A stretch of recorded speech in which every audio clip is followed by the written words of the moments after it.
falo são palavras gestadas no decorrer de uma caminhada. Eu tenho 39 anos, faço 40 ainda esse ano. Eu fiquei 20 anos da minha vida, Roberta, em mais absoluto silêncio, no fundo da sala, com um capuz na cabeça, torcendo para não ser visto, não ser enxergado, para ser invisível. 20 anos em que a minha palavra como empacotador de mercado ou balconista de sorveteria era programada. Sequer ela era minha. Ela era uma orientação de um gerente, apenas. 20 anos sem ler sobre mim, sem entender, sem compreender. Apenas vivendo e compreendendo na escola do mundo, que muitas vezes é violenta e exige o silêncio. As palavras podem te tornar escravo delas, dos lugares em que a gente sobreviveu. Todo respeito ainda é pouco. Viver é coisa de louco por aqui. E depois dos 20, que entrei na universidade no curso de sociais, e comecei a ler, comecei a perceber, eu fiquei mais 10 anos só lendo e escrevendo um pouco.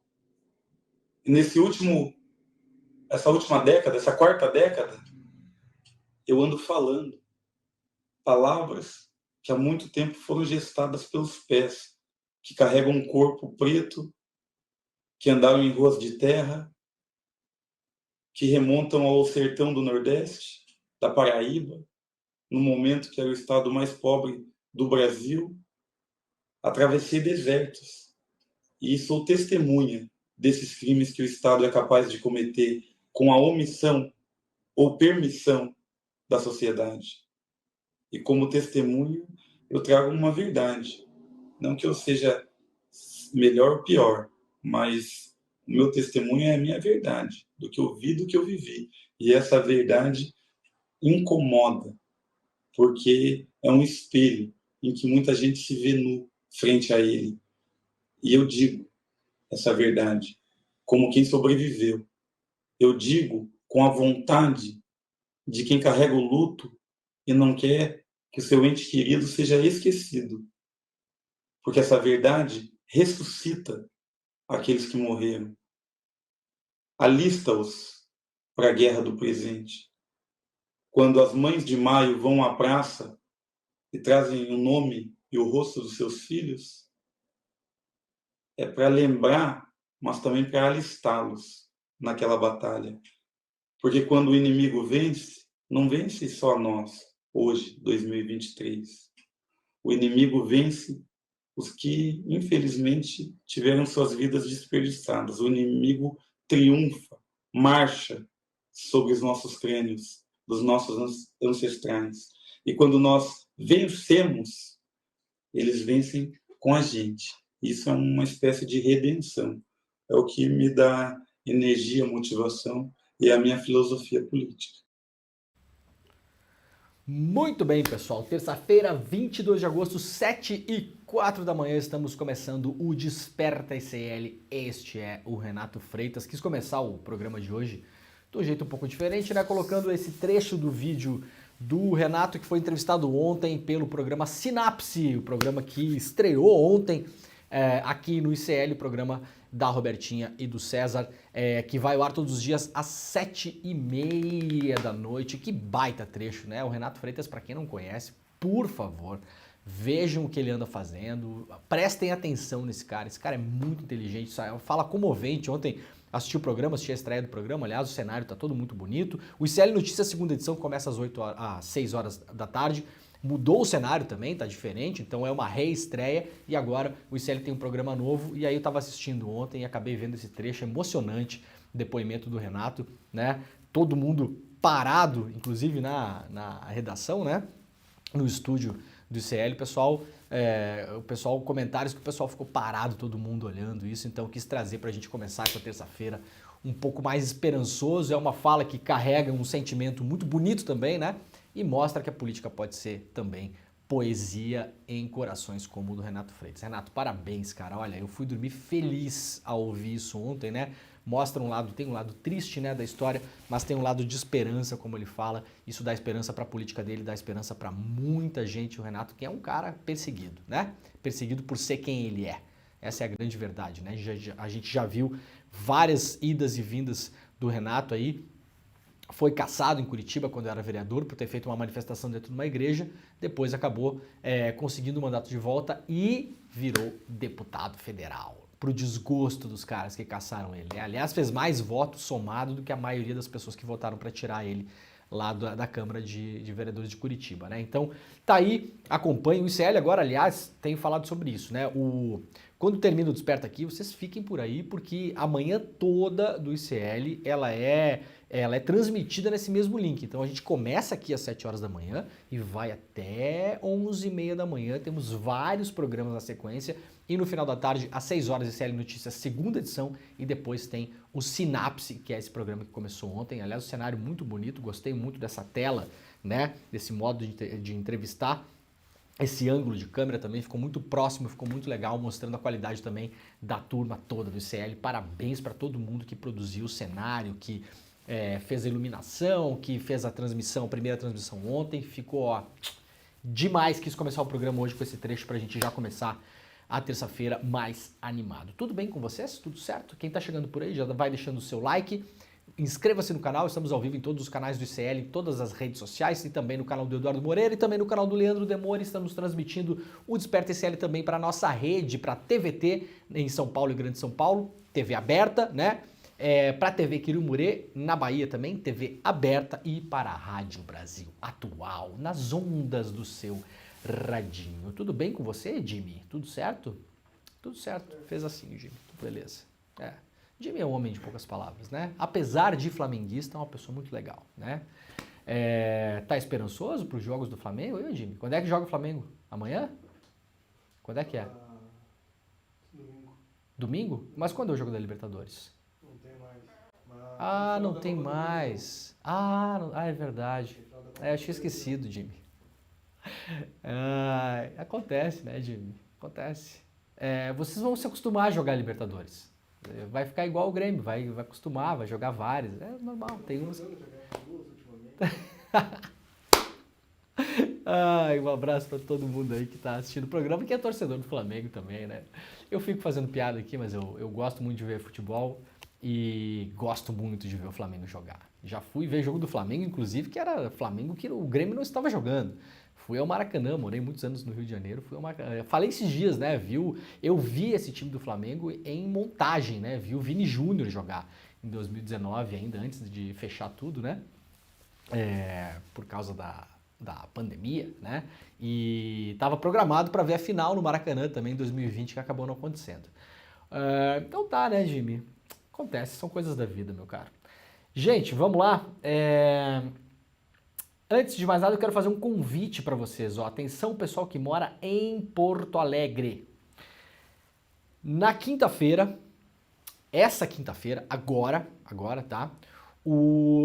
Teremos a exibição gratuita do filme que estreia agora, essa semana no Brasil, com o pai do Julian Assange. O pai do Julian Assange está no Brasil.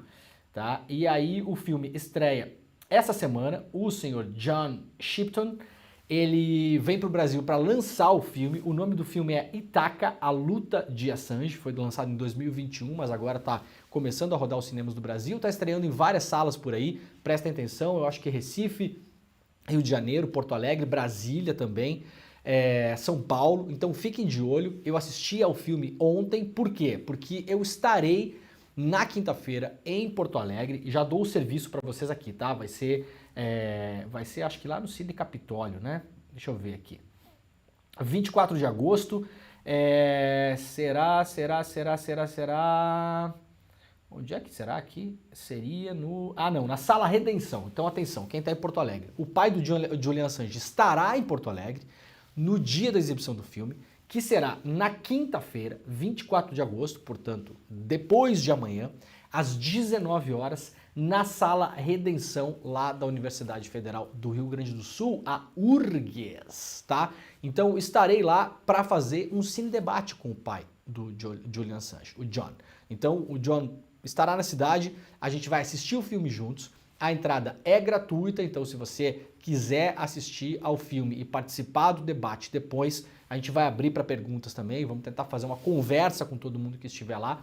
Chegue cedo, o filme começa às 19 horas, a entrada é gratuita e, claro, ela é limitada em relação ao número de pessoas que cabem na sala. E aí depois faremos uma conversa, eu e o John, para falar sobre o filme e sobre a situação atual do Assange. O filme basicamente conta a entrada do John na defesa pública do Assange, quando o Assange finalmente é extraído da embaixada do Equador, onde ele ficou 7 anos morando lá dentro, né, sem poder sair. Em determinado momento ele é expulso de lá, é preso, o Assange encontra-se preso hoje, lembrando que está preso simplesmente por ter divulgado segredos que os Estados Unidos tentavam esconder do mundo, principalmente em relação às guerras do Iraque e do Afeganistão. O principal vídeo que o Assange divulgou no Wikileaks, na época, foi aquele vídeo da Força Militar Americana atirando contra civis em solo no Afeganistão e acabou matando pessoas. Tinha ali também um jornalista, crianças, né, e pessoas que não tinham absolutamente nada a ver com a guerra. O Assange acabou sendo preso por isso e hoje corre o risco de ser extraditado para os Estados Unidos, o que é obviamente um absurdo. Então a gente vai falar sobre isso.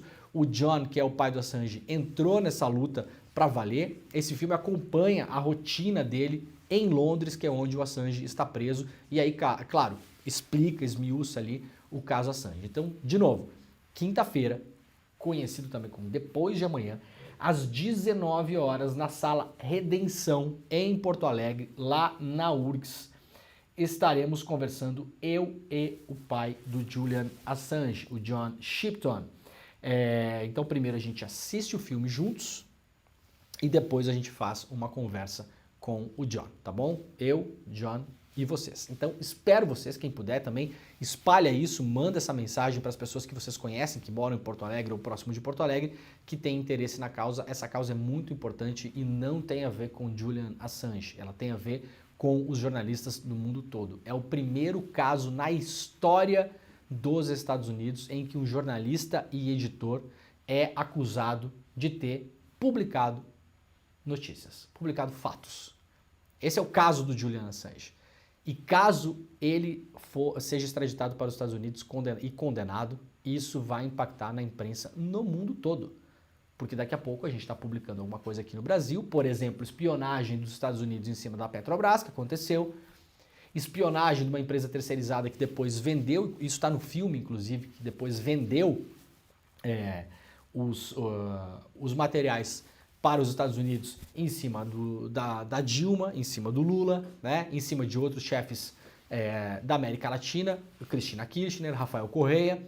Aí a gente publica isso, daqui a pouco tá os Estados Unidos pedindo para a gente ser extraditado para os Estados Unidos para cumprir pena lá, por ter publicado esses materiais. Esse é o caso do Assange, né? Nos últimos 10 anos fizeram uma campanha, inclusive midiática, a imprensa americana demorou para entrar nessa história do jeito certo, para destruir a reputação do Assange, né? Fizeram uma pré-acusação em relação a um crime sexual que ele teria cometido na Suécia, isso foi derrubado depois, e foram minando a reputação dele, para passar a impressão para as pessoas, inclusive as pessoas que defendiam o Assange, de que o Assange não é bem assim, esse cara é um criminoso. Então a gente vai exibir o filme na quinta-feira em Porto Alegre, às 19 horas, na Sala Redenção, falar com o pai do Assange. Para quem não conhece a história, vai lá que a gente vai explicar tudo para vocês, tá bom? Vai ser um prazer receber quem mora em Porto Alegre e na Grande Porto Alegre e quem estiver passando pela cidade também. Então fiquem de olho, eu vou lembrá-los amanhã e na quinta-feira também, mas já espalhem a palavra para a gente poder se encontrar por lá, tá bom? 40 graus no inverno, onda de calor recorde atinge o país, veja os estados mais afetados. Ontem eu fui passear de bicicleta com o meu filho, na pracinha, e chegando na pracinha tinha um ipê roxo, completamente florido, assim, lindo, né? Os ipês são lindos, o ipê roxo e o ipê amarelo, tem muito no sul do Brasil. E eu fiquei horrorizado. Meu filho olhou e falou: que lindo, olha que bonito que está a árvore. Só que, gente, estamos em 22 de agosto. Era pra gente estar falando agora aqui em quantos graus de 0, né? 2, 3, -1, -2 de madrugada. E tá assim, um clima de primavera. A natureza tá toda confusa, tanto é que as árvores estão florindo pelas cidades do sul do Brasil. A coisa tá realmente feia. Eu não sei o que vai ser desse verão. Sinceramente, estou preocupadíssimo com o verão. Uma onda de calor potencial de gerar recordes está prevista para esta semana. De acordo com a previsão do Instituto Nacional de Meteorologia, o IMET, 6 estados serão afetados, além do Distrito Federal. Então, atenção quem mora em Mato Grosso do Sul, Mato Grosso, Goiás, Minas Gerais, São Paulo e Rio de Janeiro. A expectativa é de que temperaturas máximas estejam próximas ou acima de 40 graus. E o centro-oeste e o sudeste deverão ser as regiões mais afetadas entre quarta e quinta-feira. O Estael Cias, meteorologista da Metsul, explica que o calor será causado por um corredor de vento nas camadas baixas da atmosfera. Em termos leigos, a corrente de jato em baixos níveis é uma corrente de ar estreita encontrada na baixa atmosfera, atuando entre 1 ou 2 quilômetros de altura. Isso tudo tem a ver, claro, com o fenômeno que a gente está passando por aí, o El Niño, né? Mas obviamente tem reflexos da emergência climática que a gente está vivendo. Vão se acostumando, não vai ser rápido resolver esse negócio, se é que a gente vai resolver. Essa é a grande questão. Tenho falado muito sobre emergência climática aqui e sempre falo isso e vou repetir. Isso não vai ser resolvido com reportagem jornalística, não vai ser resolvido com eleger o Lula, não vai resolver nada disso, porque não é uma resolução de curto prazo e ela não depende do voluntarismo, né, de uma ou duas pessoas e nem do acaso. Então, olho nisso, que a chapa está esquentando de fato. Aqui rapidamente eu tinha separado, né? O Pimenta vai se encontrar com o pai do Julian Assange no Planalto também, né? O ministro-chefe da Secretaria de Comunicação Social da Presidência, Paulo Pimenta, vai receber na tarde de hoje o John Shipton, pai do fundador do Wikileaks, Julian Assange. O Shipton estará no Brasil para participar da pré-estreia do filme Itaca, a luta de Julian Assange, que chegará aos cinemas oficialmente no dia 31 de agosto. Além de Brasília, o John também vai passar por Porto Alegre, onde estaremos conversando, Rio de Janeiro, São Paulo e Recife para promover o documentário. Então fiquem de olho aí que o filme vai se espalhar pelo Brasil também depois do dia 31 de agosto, né? Aliás, falando sobre calor, Jimmy, liga o ar-condicionado pra gente, que por enquanto é o que salva a nossa vida, né? Olha, muita gente preocupada com o que está acontecendo com a empresa 123 Milhas, né? A empresa cancelou vários pacotes de férias que as pessoas já tinham comprado para os próximos tempos. E agora o jornal o Globo traz uma matéria dizendo que a crise da 123 Milhas e da Herb, que é uma outra empresa que faz esse tipo de serviço, expõe fragilidade da venda de pacotes flexíveis. A crise da 123 Milhas, que surpreendeu clientes ao anunciar na sexta-feira a suspensão de pacotes e emissão de passagens da sua linha promocional, a Promo, previstos para o período de setembro a dezembro deste ano, quando muita gente já se programou para férias, né, e muita gente vai ficar na mão, já traz impacto para o setor de turismo. Além disso, expõe a fragilidade do modelo de venda de pacotes flexíveis, no qual o consumidor paga um preço menor por uma viagem sem data pré-definida, nem reservas confirmadas em empresas aéreas ou hotéis. Em maio, o governo já havia proibido o Herb de vender pacotes nesse modelo, depois que a empresa não conseguiu honrar viagens vendidas. Segundo representantes do setor de turismo, o cancelamento de viagens por essas plataformas deixa o consumidor inseguro. Além disso, já restringe e encarece o crédito a agências e operadoras. O ministro do Turismo, Celso Sabino, afirmou ontem que a 123 Milhas teve seu registro de cadastro na pasta suspenso, o que bloqueia o acesso a linhas de crédito de bancos públicos. O ministro disse ainda que o modelo de negócio de todas as empresas similares que atuam no setor de agências de viagens precisa ter sua viabilidade comprovada. É um problemão para quem já comprou as passagens, não tem o que fazer por enquanto, essa é a grande questão. E eu não sei exatamente como funciona esse setor aqui. Eu tive uma experiência péssima uma vez de vender milhas para uma dessas empresas, né? Tem várias dessas, né? Essa 123 Milhas é uma delas, mas quem viaja, quem passa por aeroportos já viu que aquele túnelzinho que leva para o aeroporto, né, também chamado de finger, né, tem propaganda dessas empresas, né, que escalaram muito nos últimos anos. Teve uma vez que eu tinha umas milhas para vencer e vendi para uma empresa dessas. E aí, um determinado dia, eu recebi uma ligação no meu celular, né, Atendi, e aí era a pessoa da empresa, eu não vou falar que empresa era, né? Porque eu não sei se isso é permitido ou não, mas eu achei estranhíssimo, dizendo que as minhas passagens seriam usadas por outras pessoas, porque eu tinha vendido as minhas milhas, tudo bem, beleza, né? Mas aí dizendo que se a companhia aérea ligasse para mim, perguntando se eu estava embarcando no voo, eu tinha que confirmar que era eu. Mas o negócio é que não era eu, né? Eu tinha vendido as minhas milhas. Fui lá, vendi minhas milhas, sei lá, meia dúzia de milhas que eu tinha lá, que estavam para vencer. E aí, aparentemente, isso era meio esquisito, né? Me pareceu um negócio na margem do ilegal, assim, porque, como assim? Eu vendi minhas milhas, aí vocês operem esse negócio aí, sei lá o que vocês vão fazer com isso, né? O negócio tem propaganda na televisão, tem propaganda em aeroporto, tem site, né? Aceita cartão de crédito. Assim, como que o consumidor vai saber se aquele negócio é um negócio legal ou não? Ou se opera na margem da licitude? Sei lá, eu, né? Não entendi. Eu falei para a moça, ó, eu não vou dizer coisa nenhuma. Lá vou eu mentir. Imagina, liga uma companhia aérea para você e fala, senhor Leandro, o senhor está no aeroporto agora para embarcar para o voo para Recife? Aí você fala, sim, e você não está. Eu falei, absolutamente eu não vou fazer isso. Claro que não, né? E aí desliguei o telefone e nunca mais entrei em contato com essa gente, porque eu achei estranhíssimo o modelo de negócio deles, né? Agora estamos vendo que aparentemente, nesse caso aqui, as companhias estavam escalando, vendendo pacote promocional adoidado e deve ter dado um gargalo nesses meses, né? Você tem vários pacotes com datas em aberto e aí, de repente, uma quantidade considerável de pessoas decide viajar ao mesmo tempo, por esses acasos do destino, sei lá eu por que aconteceu isso, né? Tudo a se investigar ainda. E aí a companhia, são 2, 3 milhas, ficou possivelmente sem a possibilidade de comprar passagens aéreas para fazer com que essas pessoas fossem viajar. Acho que essa é a grande questão desse negócio, né? Então é um negócio de risco mesmo. Veremos o que acontece nos próximos capítulos, né? Na África do Sul, Lula participará de retiro de líderes dos BRICS. Veja a agenda dessa terça-feira. O Lula está lá na África do Sul, né? E a principal agenda do Lula, nesse caso, vai ser iniciar as discussões sobre a tal da moeda única dos BRICS, que, como eu falei ontem, né? Não é moeda em dinheiro, não vai ter papelucho, tá? Não vai ter a nota de 10 lulas reais, tá bom?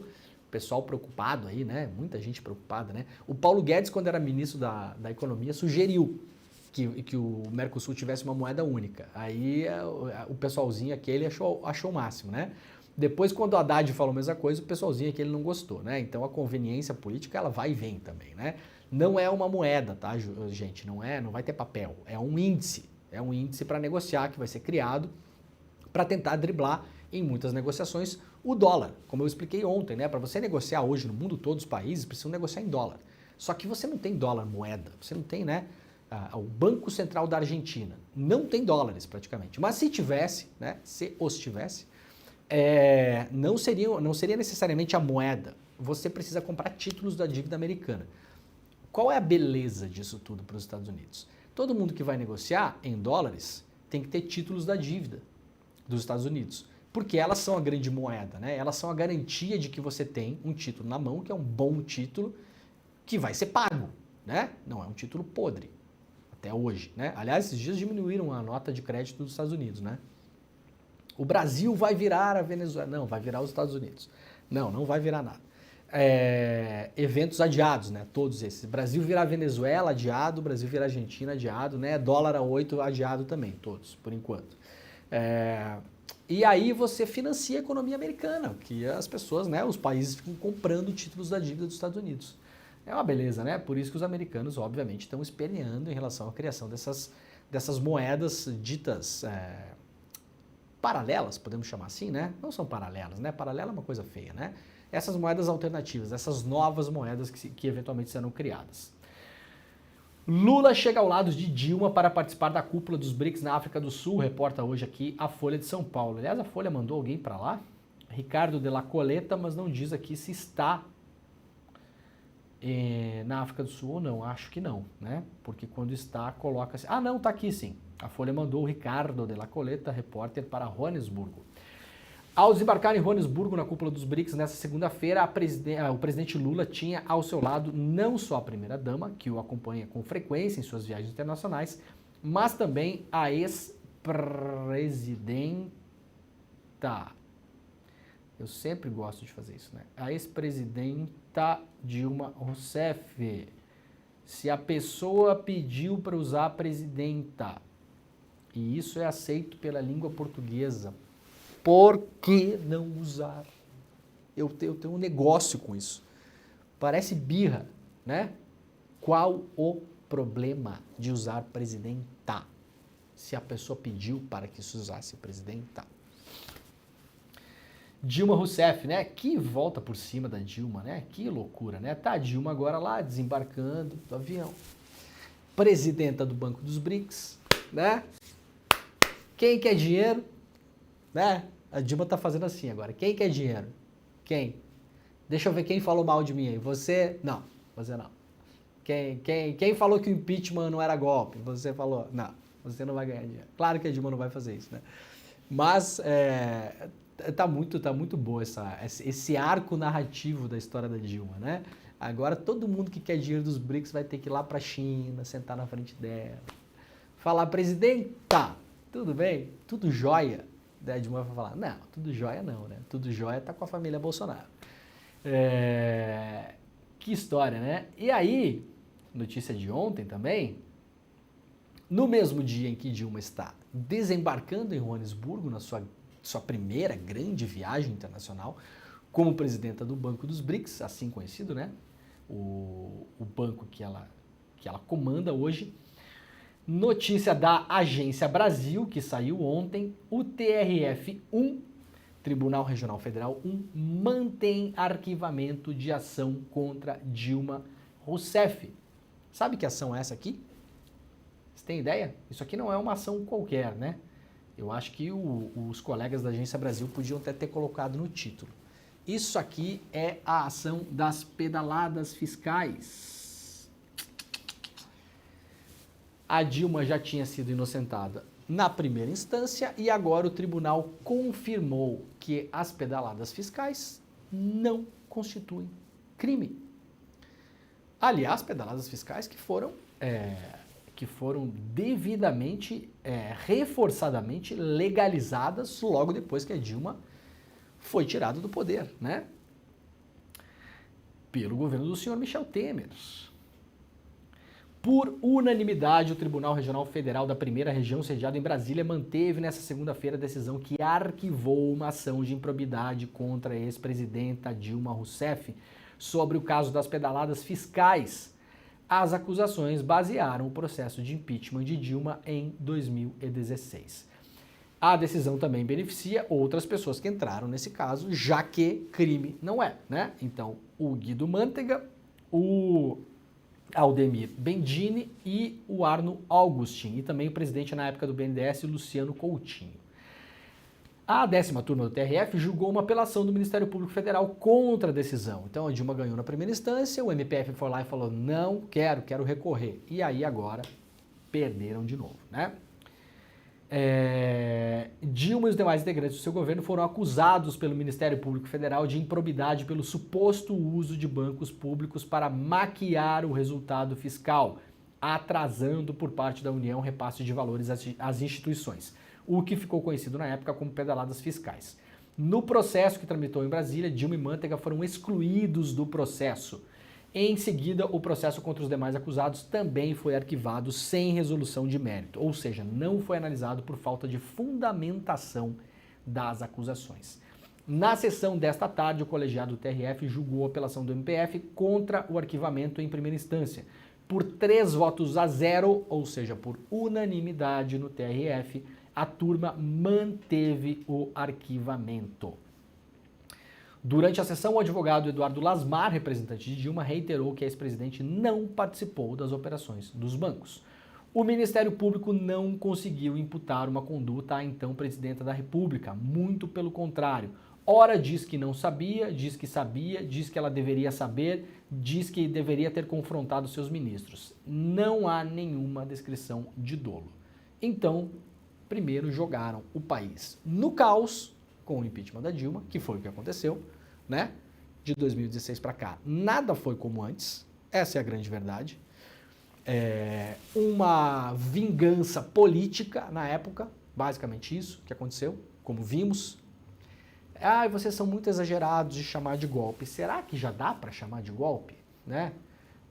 Ou será que o pessoal que falou que era exagero precisa de mais alguma coisa? Será? Será que o Ministério Público vai poder recorrer isso aqui para o STF, por exemplo? Daí lá no STF, daí depois que for arquivado de novo, depois que mais um tribunal disser que não foi crime, será que as pessoas vão voltar atrás ou tem gente que continua batendo no peito, né? Com a sua burrice orgulhosa, né? Então tá aí, Dona Dilma, né? Dando a volta por cima.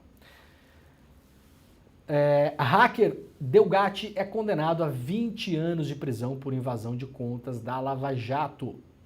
A 10ª Vara da Justiça Federal de Brasília condenou na segunda-feira o programador Walter Delgatti Neto, conhecido como hacker da Vaza Jato, a 20 anos de prisão, mais multa pelo caso da invasão do Telegram de autoridades em 2019. A decisão é do juiz Ricardo Augusto Soares Leite, que sentenciou ainda outras 6 pessoas. Os crimes atribuídos ao Delgatti são de invasão de dispositivo informático, organização criminosa, lavagem de dinheiro e interceptação de comunicações. Cabe recurso ainda da decisão. Vamos só destrinchar rápido aqui para vocês entenderem como é que foi a decisão, tá, gente? Os dois crimes principais, digamos, dessa decisão, que são atribuídos a ele são invasão de dispositivo informático, tá? E interceptação de comunicações. Isso aqui são 2 crimes diferentes, tá bom? E aí, junto com isso, o que aconteceu?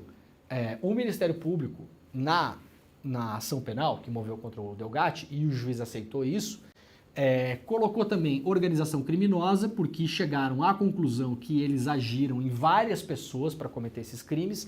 Lembrando que o Delgatti sempre falou que agiu sozinho, eventualmente com a ajuda de 1 ou 2 pessoas, mas nos depoimentos do Delgatti ele diz que ele muito mais usou essas pessoas do que aquilo era uma organização criminosa. Ele usava a internet de uma pessoa, o computador da outra, aquela coisa toda, né? Então, e sempre falou muitas vezes que essas pessoas, muitas delas não sabiam exatamente o que estava acontecendo, tá?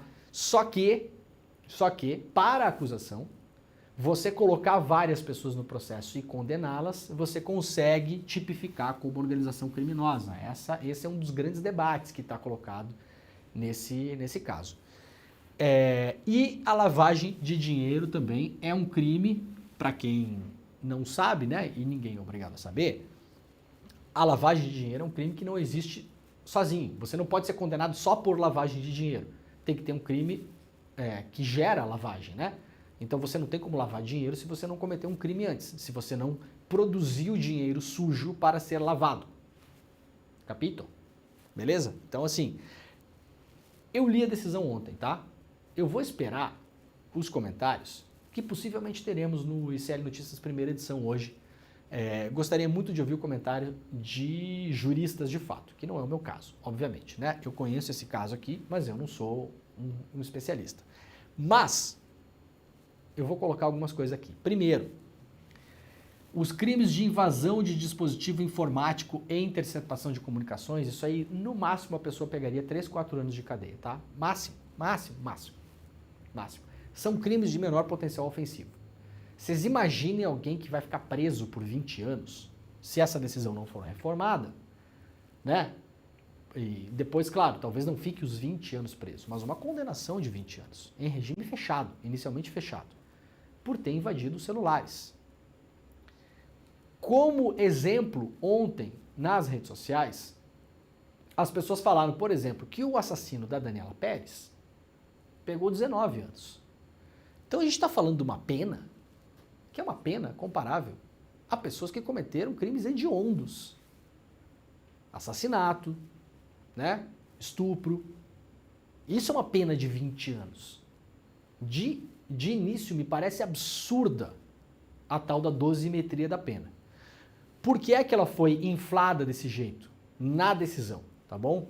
Por quê? Porque conseguiram fazer colar a tese de organização criminosa, que a defesa do Delgatti contesta, dizendo que aquelas pessoas não agiram como uma organização criminosa, isso era uma coisa dele, Delgatti, e que eventualmente ele contou, muito mais usou as pessoas do que contou com elas, e também colocaram o crime de lavagem de dinheiro, o que para mim, de novo, eu vou esperar o comentário de gente que conhece o assunto. Para mim, eu estou acostumado a ler processo também, né?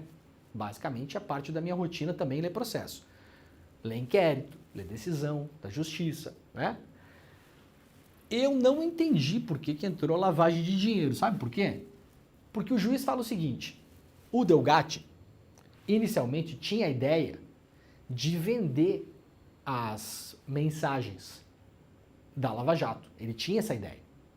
Ele chegou a pensar, inclusive, num preço, segundo está na decisão, R$200 mil. Isso é o que está na decisão do juiz, tá? E pensou, inclusive, em tentar vender para a Folha e para a Veja. Isso tudo o Delgatti na cabeça dele, tá? Tentou, então é engraçado, né? Aliás, o Merval Pereira, né, falou, não, olha, né, tem que ver quem pagou pelas mensagens, né? Obviamente tentando colocar essa mancha de reputação em cima do Intercept.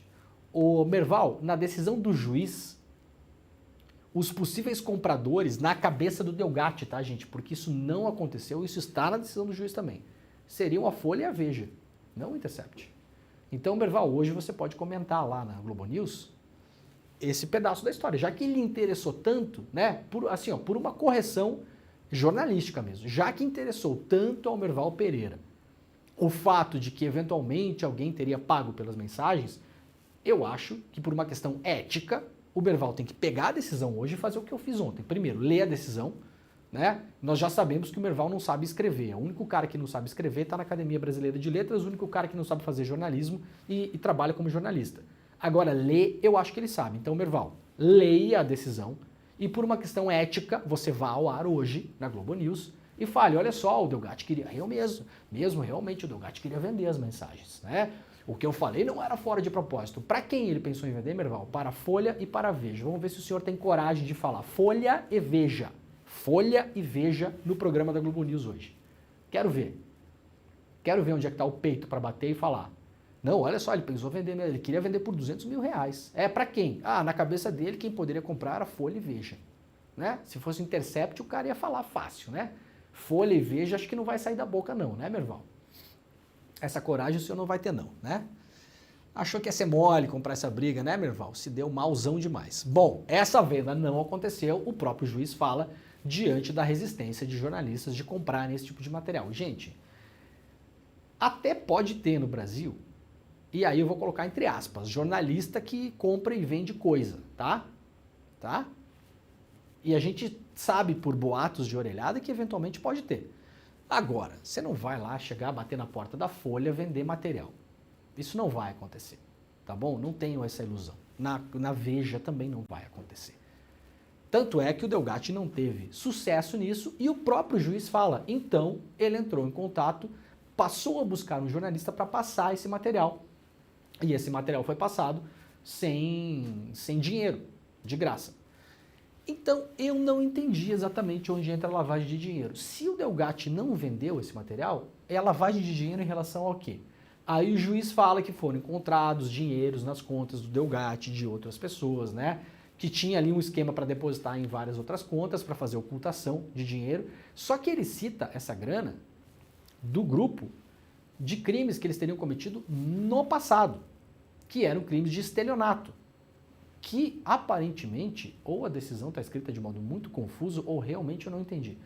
Aparentemente não tem relação com o que foi feito na Operação Spoofing. Uma coisa é os crimes que eles cometeram anteriormente, e cometeram, o próprio Delgatti já falou sobre isso, né? De estelionato. A outra coisa é a invasão dos celulares dos procuradores. Se eles não venderam e não oferiram lucro com essa invasão, por que é que eles foram condenados por lavagem de dinheiro? Eu, sinceramente, li e reli, li mais um pedaço de manhã, não entendi. Não entendi. Eu não sou advogado do Sr. Walter Delgatti, né? Já falei algumas vezes sobre ele, é um personagem complexo, eu acho que fez coisas importantes e cometeu crimes também, o próprio Delgatti sabe disso, fala sobre isso. Mas eu achei exagerado. 20 anos de prisão é o que pega, geralmente no Brasil, um assassinato. Quando você dirige bêbado e mata alguém no trânsito. Não pega nem isso, às vezes. Em várias vezes não pega isso, na verdade. Então concluímos, né, que o celular do senhor Sérgio Moro, do senhor Deltan Dallagnol, é mais importante do que a vida de um ser humano que é morto na estrada. Essa é a conclusão que a gente pode chegar. Achei exagerado, tem um gostinho de corporativismo e um gostinho de vingança nessa história toda. Vamos esperar para que juristas de fato analisem isso, mas de todo modo a defesa do Delgatti deve recorrer, né? E uma coisa curiosa, eu publiquei ontem lá no meu Twitter, que é o seguinte, olha só que curioso isso.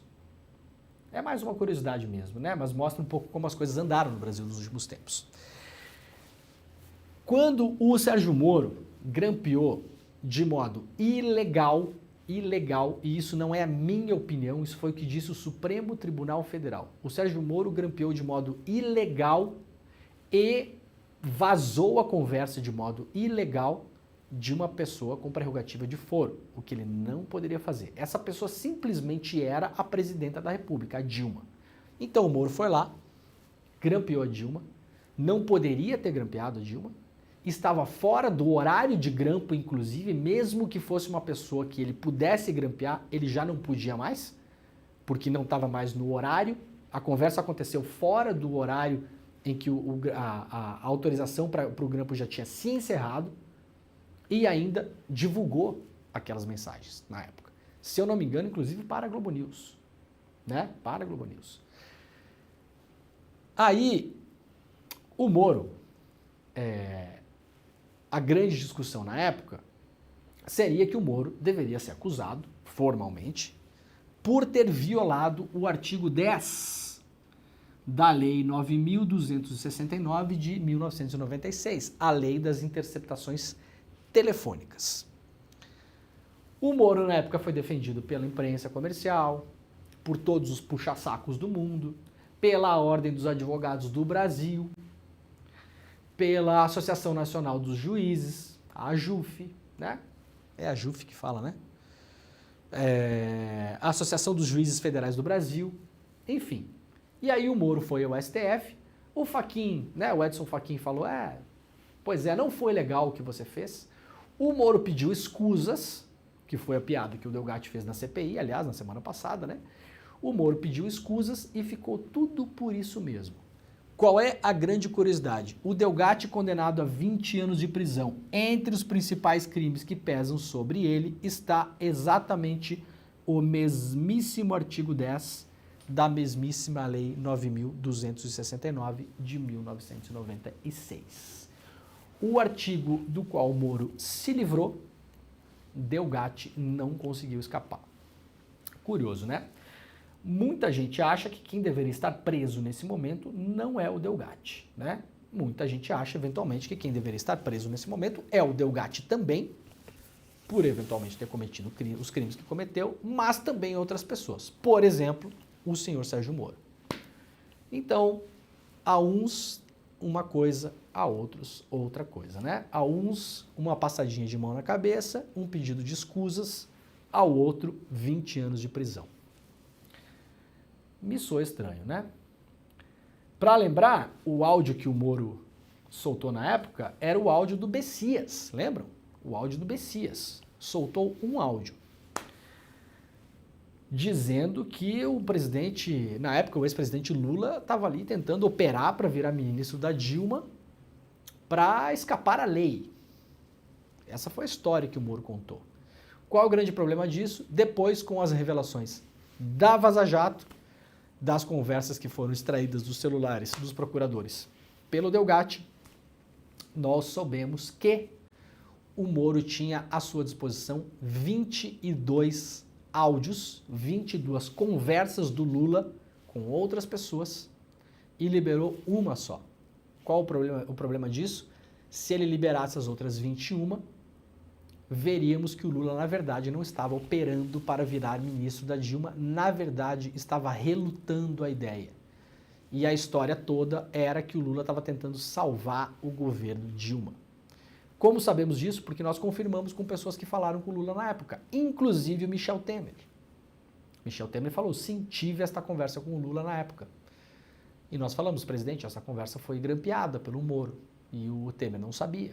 E até hoje nunca ouvimos esses grampos, não sabemos onde estão. Hein, Sérgio Moro? Onde estão esses grampos? O que o senhor fez com esses áudios? Uma boa pergunta, né?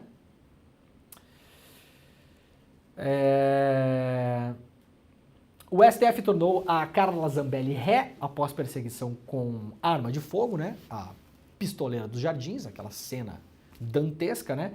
Por 9 votos a 2, agora a Carla Zambelli é oficialmente ré, terá que se defender desse processo. Defesa de Jair Bolsonaro ignora a TCU para tentar afastar crime de peculato nas joias. Notícia do Marcelo Rocha, lá na Folha de São Paulo, a defesa do Bolsonaro tenta afastar a suspeita de peculato no caso da venda de joias recebidas por autoridades estrangeiras, afirmando que o ato estaria enquadrado, no máximo, em uma infração administrativa. Uma das hipóteses consideradas pelos investigadores, o crime de peculato consiste no ato de apropriação por funcionário público de dinheiro, valor ou bem público, ou particular de que ele tenha posse em razão do cargo. Fica configurado também quando há desvio desse bem para proveito próprio ou alheio. A pena de 2 a 12 anos de prisão, além de multa. Os advogados do Bolsonaro agora dizem que ele tinha o direito de vender as joias e apenas atribuem um equívoco ou desinformação por parte da assessoria da presidência sobre o que o Bolsonaro fez. Detalhe, falei ontem aqui no Desperta e nós vimos também no N1. O Bolsonaro deu uma entrevista em março para o amigo jornalista dele da CNN, e não falo isso com ironia nenhuma, isso é uma informação, o jornalista é amigo do Bolsonaro. Tem problema? Não tem problema nenhum. Isso é uma informação que eu mereço saber e vocês merecem saber também, né? O Bolsonaro falando, eu sei que eu posso ficar com esses presentes, o que também não pode, tá? Mas não posso vender. O Bolsonaro falou em março, eu sei que não posso vender. Agora a defesa do Bolsonaro está dizendo que ele tinha o direito de vender, mas se equivocou. Então, dona defesa, eu sugiro que vocês assistam a entrevista, porque o cliente de vocês está falando uma coisa e vocês estão falando outra. E isso é uma contradição evidente, né? Que vai ser explorada com certeza na acusação. Uma matéria muito rápida, mas interessante lá do UOL, né? Criatura contra criadores. CPI do 8 do 1 vira inferno para bolsonaristas. Isso aqui são os bolsonaristas que pediam a CPI, né? Do 8 do 1, ficaram enchendo o saco de todo mundo. Queremos a CPI do 8 de janeiro, porque o Lula, porque o Dino, porque os infiltrados, porque o MST, porque o Che Guevara, porque o Fidel Castro, porque o Foro de São Paulo. Encheram o saco até que conseguiram, né? O governo não queria essa CPI do 8 de janeiro por um motivo muito simples, porque a investigação da Polícia Federal sobre o 8 de janeiro, no inquérito que corre no Supremo, estava andando e andando bem. Lembrando que nós temos mais de 1000 pessoas que foram denunciadas no STF, já tem mais de uma centena que viraram réus da ação. Então o PT falou, né? O governo falou, não, a gente não quer essa CPI. Afinal de contas, o governo precisa andar também, né? O governo precisa trabalhar. Eu sei que o bolsonarismo não está acostumado com isso, mas, né, se jogar uma carteira de trabalho perto dos bolsonaristas, todo mundo se joga no chão, né, com a mão na cabeça. Mas a CPI passou também como uma forma do Arthur Lira pressionar o governo. Esse era o jogo na época, né? O Arthur Lira aceitou, a CPI passa, estava na mão dele aceitar ou não, presidente da Câmara, e aí eu vou ter um elemento de pressão em cima do governo. Mas o jogo virou, não é mesmo? E agora, esses deputados e senadores, todos os dias, são, como diz meu filho, trollados, né? São trollados na internet, né? As pessoas agradecendo a eles por eles terem criado a CPI do 8 de janeiro. Então, eu vou mandar aqui meu muito obrigado também, né? Parabéns para vocês, viu? Tá sendo ótimo, muito obrigado. Se não fosse pela CPI, gente, não teríamos os 17 mil e-mails do Mauro Cid. Esses e-mails só existem, só estão a público por causa da CPI, que pediu as quebras em relação ao Mauro Cid e as conseguiu. 17 mil e-mails do Mauro Cid e dos outros ajudantes de ordens, né? Não são só do Cid. Então, o nosso muito obrigado de hoje vai para todos os deputados e senadores bolsonaristas que encheram a patavina de todo mundo para fazer CPI. Tá aí a CPI, muito obrigado, viu, gente? O ministro da Defesa pediu informações à PF para punir militares golpistas e o Exército fala em proteger a própria reputação. Agora tá um jogo, né? O Exército está tentando pressionar aqui e ali para fazer contenção de danos, né? Para a coisa chegar no máximo aí no Mauro Cid. Se puder poupar o pai dele, o senhor Lorena Cid, do caso das joias, tanto melhor.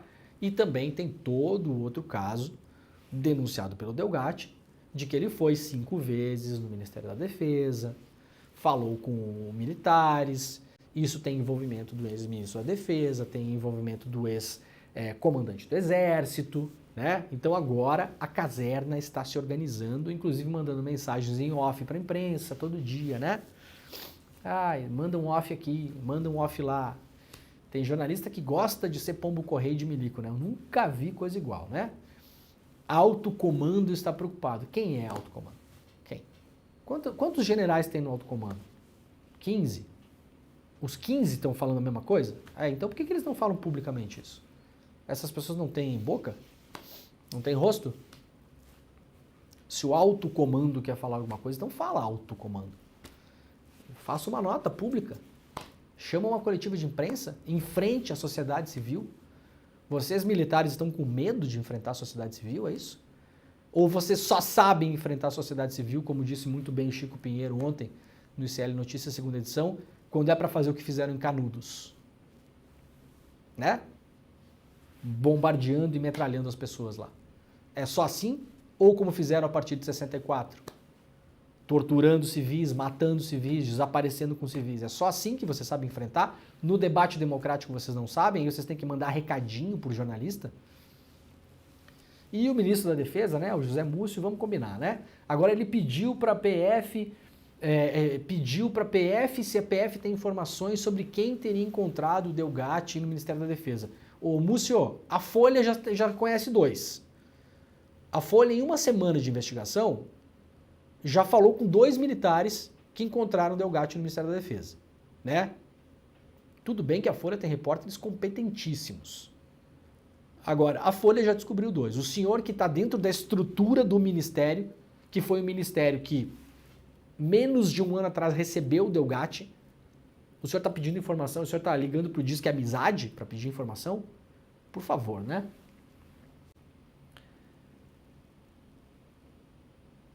Gente, informação lá da coluna da Bela Megali no Globo, lembrando que essas colunas aqui, como é o caso dessa aqui, eu sempre gosto de frisar, tá? Isso aqui é uma coluna que foi produzida a partir de material em off, tá bom? Então, a gente traz aqui, lê para vocês, reputa isso aqui como sendo uma informação verdadeira, mas atenção, não tem ninguém na matéria falando isso. É uma coisa que a colunista está trazendo pra gente, então nós temos que tem coisa que eu vejo em off na imprensa que eu não trago aqui, porque eu olho ou eu falo com alguém, eu ligo para pessoas ou faço uma apuração e vejo que o meu público aqui no Desperta não merece ouvir aquilo e lermos aquilo juntos, porque vai confundir e não é certo que seja verdade, tá bom? Como esses offs do alto comando. Eu não trago essas coisas aqui.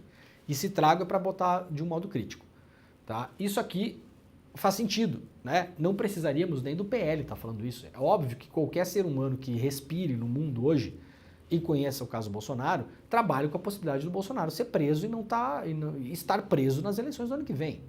Então, isso aqui faz sentido, tá?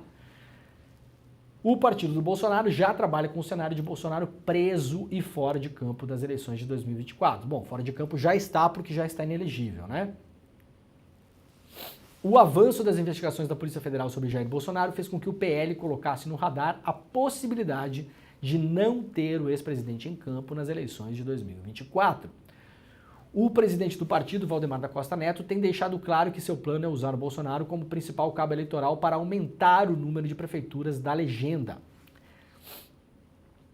Lideranças do PL apontam, porém, que na última semana aumentou a percepção que Bolsonaro pode ser preso até o ano que vem e que as chances de ele estar fora da cena do pleito municipal é tratada como real. Até aqui, os planos do PL são ambiciosos. O presidente do PL quer aumentar a cerca de 300 prefeituras que a sigla já tem para 1.300. E com isso ter uma base mais sólida para ampliar o número de parlamentares no Congresso em 2026. Lembrando que o Brasil tem 5.500 municípios, né? Imagina se o PL abocanha 1.300. Já dá um terço do negócio, praticamente, né? O roteiro está traçado e as viagens de Bolsonaro e agenda em curso, especialmente em regiões onde ele foi vencedor da campanha eleitoral de 2022. Ou seja, o PL tinha planos, tem planos ainda, né? De botar o Bolsonaro no avião e levar o Bolsonaro para viajar, né? Então vai aqui, vai lá, vai aqui, vai lá. O Bolsonaro é um líder popular, um líder de massas. Isso ninguém nega. E é um excelente puxador de voto. Isso é. Não sabemos se no ano que vem ainda será, né? Porque a imagem do Bolsonaro está sendo deteriorada. Mas, de fato, ele é. Então, o PL, partido do Bolsonaro, obviamente, como qualquer ser humano no Brasil, já trabalha com a possibilidade de no ano que vem o Bolsonaro não poder entrar em um avião porque estará preso. Então, essa notícia já começa a mudar os planos do partido do Valdemar da Costa Neto. Temos que encerrar a rede? Muito bem. Jimmy apenas virou, olhou para mim, eventualmente não gostou da piada sobre o Flamengo, né? Eu só perguntei se o Flamengo ia jogar Libertadores essa semana, Jimmy. Não vai mais, porque não tá mais na Libertadores. Pessoal que nos acompanhou pela TVT, pela TV Quirimurê e pela Rádio Brasil Atual, muito obrigado, bom dia para todo mundo. Amanhã às 7 horas da manhã, ao vivo, estaremos de volta, tá bom? Tchau. Galera, o programa está acabando.